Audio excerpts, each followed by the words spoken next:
Friends, நம்ம இன்றைக்கி இந்த ப்ரெஷர் பம்பை பற்றி தான் பார்க்க போகிறோம்.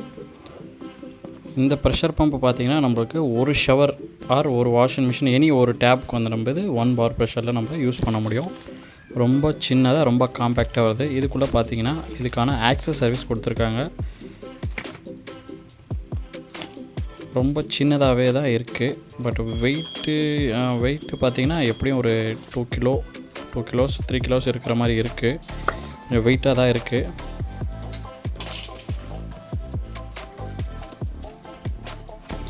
அதுக்கு தேவையான கேபிள், ஒரு எஸ்எஸ் பிளேட்டு மாதிரி ஒன்று கொடுத்துருக்காங்க. இது எனக்கு தெரிஞ்சு அது ஹேங் பண்ணுறதா இருக்கும். ஓகே, அதுக்கப்புறம் பார்த்தீங்கன்னா ஒரு மேனுவல் புக் ஒன்று கொடுத்துருக்காங்க.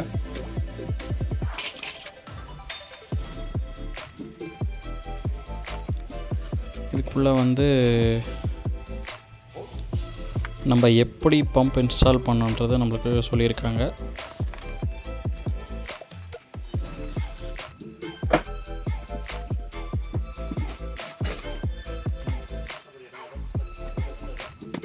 இதோட பேர் பார்த்தீங்கன்னா ஷவர் பூஸ்டர் பம்புங்க, ASP 90 இதோட மாடலு.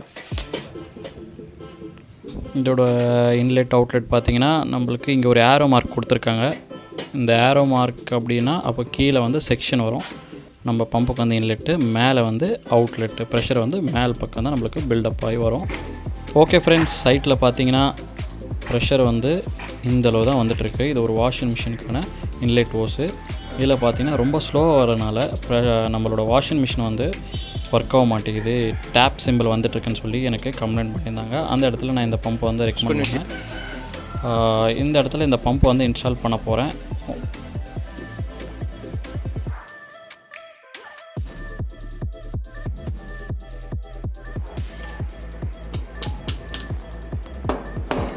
நம்மளுக்கு கொடுத்த அந்த SS கிளாம்ப் வந்து நான் வால் மவுண்டிங் பண்ணிட்டேன்.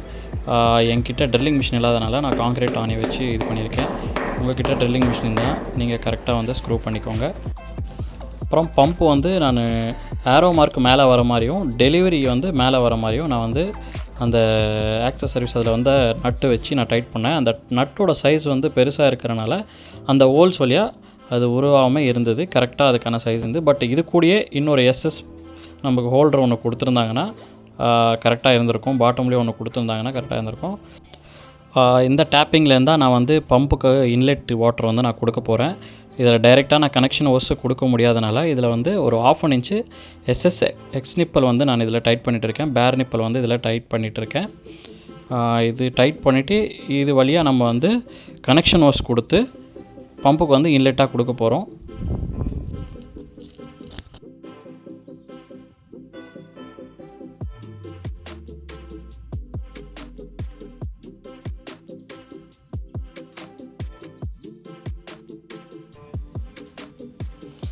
நம்மளுக்கு பம்போட இன்லெட்டில் பார்த்தீங்கன்னா ஃபீமேல் ஹெடாப்டர் ஒன்று கொடுத்துருக்காங்க. அதுக்குள்ளேயே ஸ்டெய்னரோடு சேர்த்து கொடுத்தனால நம்மளுக்கு டேங்க்கில் டஸ்ட் இருந்தாலும் பம்புக்கு வந்து போகாது, ஃபில்டர் ஆகி போகும்.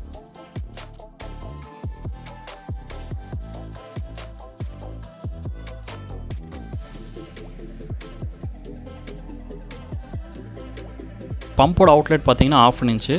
பட்டு நம்மளோட வாஷிங் மிஷினுக்கு வந்து 3/4 சைஸ் தேவைப்பட்டது கனெக்ஷன் ஓஸுக்கு.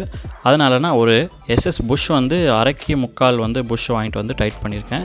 அதுக்கப்புறம் கனெக்ஷன் ஓஸ் மாட்டிட்டு வாஷிங் மிஷினோட இன்லெட் பாருங்கள். ஃபஸ்ட்டு பம்ப் ஆன் பண்ணுறதுக்கு முன்னாடி நம்மளுக்கு வந்து கிராவிட்டி ஃபோர்ஸ் இந்தளவுக்கு இருந்தது. இப்போ நான் பம்ப் ஆன் பண்ணுறேன்.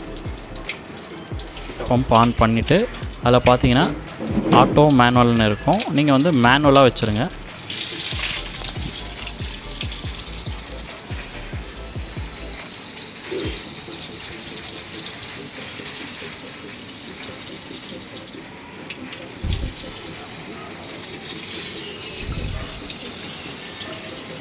ஓகே, உங்களுக்கு இப்போ ப்ரெஷர் பில்டப் ஆனது தெரியுதுங்களா?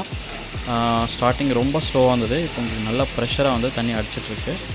இது வந்து 1 பார் ப்ரெஷர் வந்து டெவலப் பண்ணோம். நம்ம வாஷிங் மிஷினுக்கு 1 பார் ப்ரெஷர்ன்றது போதும். உங்களுக்கு நல்லா ப்ரெஷராகவே தெரியுது. ஸ்டார்டிங் ரொம்ப ஸ்லோவாக இருந்தது.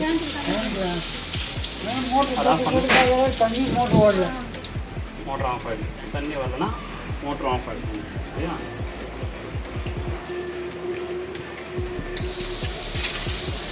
ஆனால் இது இந்த இப்போ ஓடின்னு இருக்குன்னா இது மூடி, இது மூடுங்க பார்ப்போம் இதாக தரோம். ஏன்னா அதுக்கு தான் இது வேலை. பார்த்தீங்களா இப்போ நார்மலாக ஓப்பன் பண்ணும்போது இது க்ளோஸ் பண்ணோன்னா ஆஃப் ஆயிடுச்சு. நீங்கள் கேவீங்க வாங்க. ஆஃப் ஆயிடுச்சிங்களா? நான் திறந்த உடனே அந்த ஃப்ளோ கொஞ்சம் போன உடனே பம்ப் ஆன் ஆயிடுச்சா? ஓகே. ஏன்னா இதனால தான் நீங்கள் க்ளோஸ் பண்ணிட்டீங்கன்னா பம்ப் ஆஃப் ஆகிடும், ஆட்டோமேட்டிக்காக ஆஃப் ஆகிடும். இதே டேங்க்கில் தண்ணி இல்லை அப்படின்னா, இப்போ டேங்க்கில் தண்ணி இல்லைன்னா இந்த வால்வு க்ளோஸ் பண்ணுறோம், ஆட்டோமேட்டிக்காக பம்ப் ஆஃப் ஆகிடும். டேங்க்கில் தண்ணி இல்லைனாலும் இது ஆஃப் ஆகிடும். நீங்கள் அதே மாதிரி மோட்டர் போட்டிங்க, தண்ணி வந்துச்சுன்னா ஆட்டோமேட்டிக்காக ப்ரெஷர் வர ஆரம்பிச்சிடும். சரிங்களா? இது பம்பு ஓடும் போது இந்த ப்ரெஷரு கரண்ட் போயிடுச்சு. நார்மலாக வர்றது இவ்வளோ தான். கரண்ட் இல்லைன்னா அது போட முடியும்.